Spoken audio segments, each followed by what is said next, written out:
नमस्कार मित्रों। सर्वप्रथम आप सभी को नूतन संवत, हिंदू नववर्ष, चैत्र नवरात्रि की ढेर सारी हार्दिक शुभकामनाएं। माँ जगदम्बा दुर्गा की हम सब पर सदा कृपा बनी रहे, यही माँ जगदम्बा से प्रार्थना है। मित्रों, आज हमारा हिंदू नववर्ष प्रारंभ हो गया है और हिंदू नववर्ष के साथ ही चैत्र नवरात्रि प्रारंभ हो गई हैं। तो यह नववर्ष हम सब के लिए कैसा रहेगा, ये जानने की हर एक के मन में इच्छा रहती है। मैं अपने दूसरे चैनल पर सुबह इसके बारे में कुछ डिटेल बता चुका हूँ। कुछ जो रह गई हैं वो मैं अपने इस चैनल में अभी आपको बताने जा रहा हूँ। ये मेरे पास इस वर्ष का संवत 2083 का पंचांग है। इसमें क्या क्या बताया गया है, किस राशि के बारे में क्या बताया गया है, कौन राजा है, कौन मंत्री है, इस बार का वो सारी डिटेल मैं आपको अभी इस समय बताने जा रहा हूँ। जैसा कि मैंने सुबह भी बताया था अपने दूसरे चैनल पर आपको कि यह वर्ष 2083 में इस वर्ष के वर्षपति जो हैं, राजा जो हैं, वो देवगुरु बृहस्पति हैं और उनके मंत्री जो हैं वो भूमिपुत्र मंगलदेव हैं। राजा बृहस्पति, मंत्री मंगलदेव। तो इनके शासनकाल में विश्व में जो है बड़े मिश्रित फल, मिले जुले फल देखने को मिलेंगे, परिणाम देखने को मिलेंगे। यद्यपि देवगुरु बृहस्पति राजा हैं तो वो बड़े ही सौम्य गुरु हैं, सौम्य ग्रह हैं। तो उनके उससे हर चीज़ अच्छी होगी, फसल अच्छी होगी, खाद्यान्न अच्छे होंगे, वर्षा अच्छी होगी और दुधारू पशु अच्छा दूध देंगे, सब कुछ अच्छा होगा। लेकिन उसके साथ ही भूमिपुत्र मंगलदेव जो है उनके मंत्री हैं, उनकी वजह से कई चीज़ों में जो है आपको थोड़ा सा कष्ट का भी अनुभव होगा। जैसे फसल अच्छी है, खाद्यान्न अच्छे हैं, उसके बाद भी महंगाई है। वर्षा अच्छी हो रही है, सब कुछ अच्छा हो रहा है, लेकिन कहीं भूस्खलन हो रहा है, कहीं सड़कें टूट रही हैं, कहीं कुछ हो रहा है, इस तरह का प्रभाव होगा। साथ ही चोरी डकैती और युद्ध की विभीषिका जो आजकल बनी हुई है, ये आगे भी कंटिन्यू बनी रहेगी। इस तरह के परिणाम आपको देखने को मिलेंगे। रोगों का भय रहेगा और रोग जो होंगे लोगों को, वो रक्त विकार संबंधी रोग होंगे। तो इसकी वजह से लोगों को थोड़ा परेशानी का सामना करना पड़ेगा। तो बाकी ये चीज़ें मैं पहले भी सुबह बता चुका हूँ, लेकिन अब मैं आपको जो चीज़ें रह गई थी उसके बारे में बताने जा रहा हूँ। पंचांग के अनुसार जैसा कि मैंने बताया, वर्ष के वर्षपति या राजा देवगुरु बृहस्पति हैं और उनके मंत्री मंगलदेव हैं। तथा ये संवत्सर जो आज का दिन है, संवत्सर का जो दिन है आज, ये किन राशियों के लिए अपैट है, अशुभ है। तो वो राशियां हैं, अपैट मतलब अशुभ, पैट मतलब शुभ। तो वो राशियां हैं जिनको अपैट है, मेष, सिंह और धन। मेष धन राशि के लिए आज की संक्रांति अपैट है, आज का संवत्सर की संक्रांति जो है। और विश्वत संक्रांति जो आने वाले कुछ दिनों में आएगी, विश्वत संक्रांति यानी कि बैसाख मास की 1 गते 1 प्रविष्टे, वो दिन जो है कौन सी राशि को अपैट है, उस विश्वत संक्रांति, बिखौती भी उसको हमारे पहाड़ी भाषा में बोला जाता है। तो वो राशि जो है, वो संक्रांति जो है कर्क, वृश्चिक और मीन राशि के लिए अशुभ है। साथ ही वो ये जो वर्ष अपैट गया है, ये भी कर्क, वृश्चिक, मीन को अपैट गया है। तो उसके साथ ही अब मैं आपको बताऊं कि ये विश्वत संक्रांति का जो चक्र होता है वो किस किस राशि को, किस किस नक्षत्र को पैट और अपैट है, कहाँ पर शुभ है, कहाँ पर क्या है, वो मैं आपको बताने जा रहा हूँ। तो इसमें जो विश्व संक्रांति का चक्र है वो ये है: ज्येष्ठा, मूल, पूर्वाषाढ़ा, उत्तराषाढ़ा, धनिष्ठा और सदभिषा, श्रवण, धनिष्ठा और सदभिषा। इन ये जो नक्षत्र हैं यानी कि इन नक्षत्रों के उसमें आती हैं वृश्चिक राशि, धनु राशि, मकर राशि और कुंभ राशि।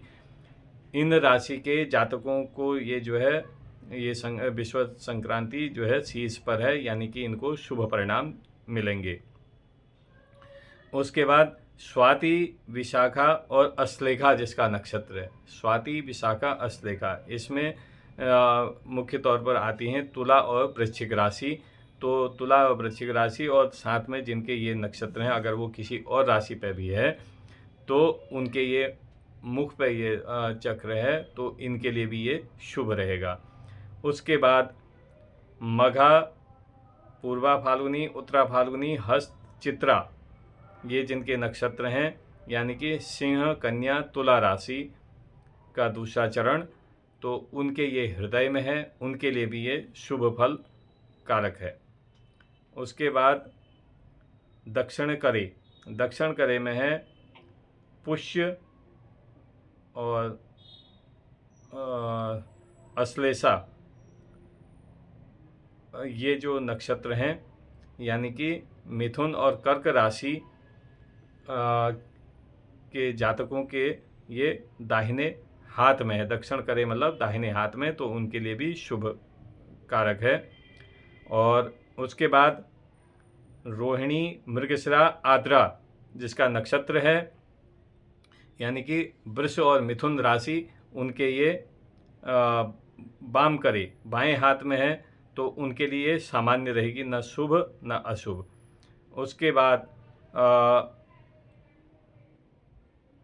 अश्विनी, भरुणी, कृतिका, अश्विनी, भरुणी, कृतिका जिसका नक्षत्र है, यह जिसमें आते हैं मेष और वृष राशि का तीसरा चरण, उनके लिए भी ये जो है दक्षिण पादे, दक्षिण पादे मतलब यानी दाहिने पैर में है, तो उनके लिए भी ये सामान्य फलकारक होगी।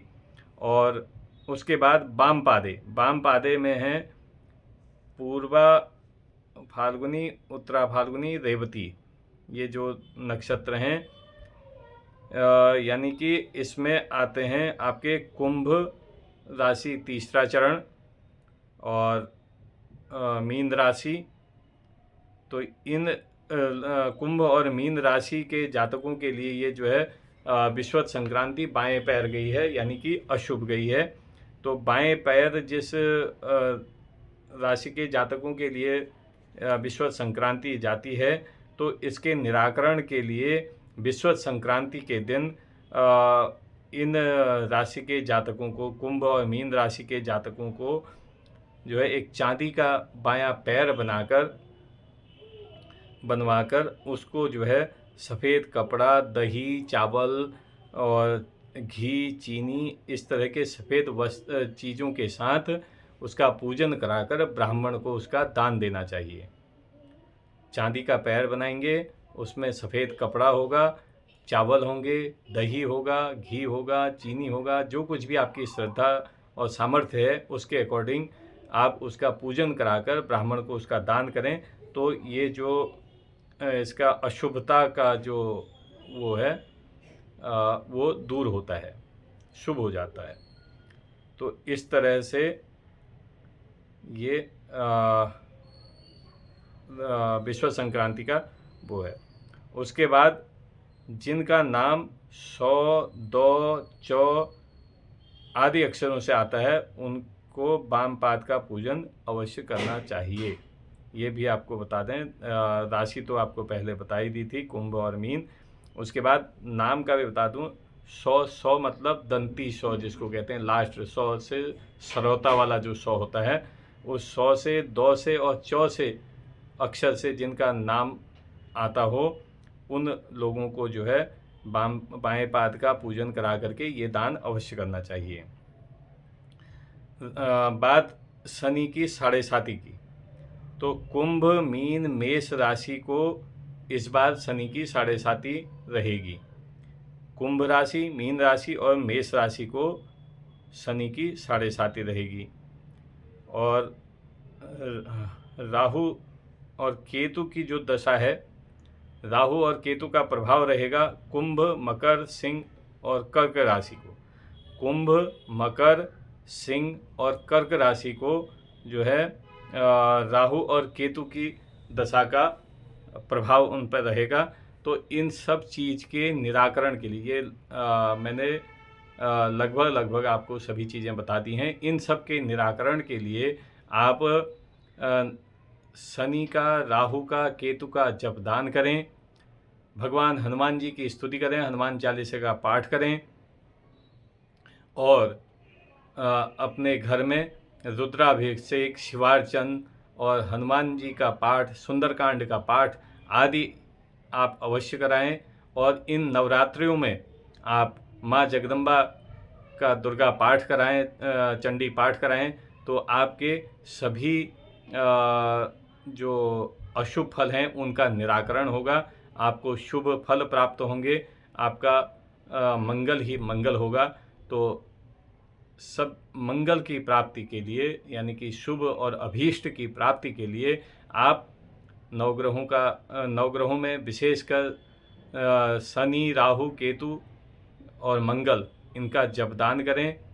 शनि, जिनको शनि की 7.5 है वो शनि मंदिर में जाकर शनि का तेलाभिषेक करें और इसका राहु, केतु और शनि का दान करें तथा अपने घर में हनुमान जी का पाठ करें। हनुमान जी का पाठ पंडित जी से करवाएं, रुद्राभिषेक करवाएं और शिवार्चन पूजा करवाएं और माँ जगदम्बा की पूजा करवाएं, तो सभी प्रकार के दोषों से मुक्ति मिलेगी।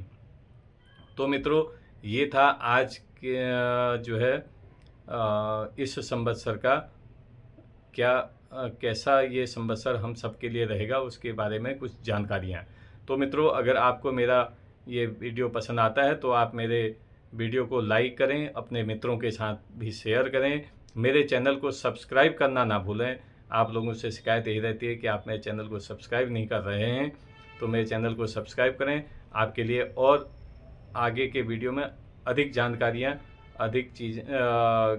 कुछ और अधिक जानकारियाँ लेकर फिर उपस्थित होऊंगा। तब तक के लिए नमस्कार।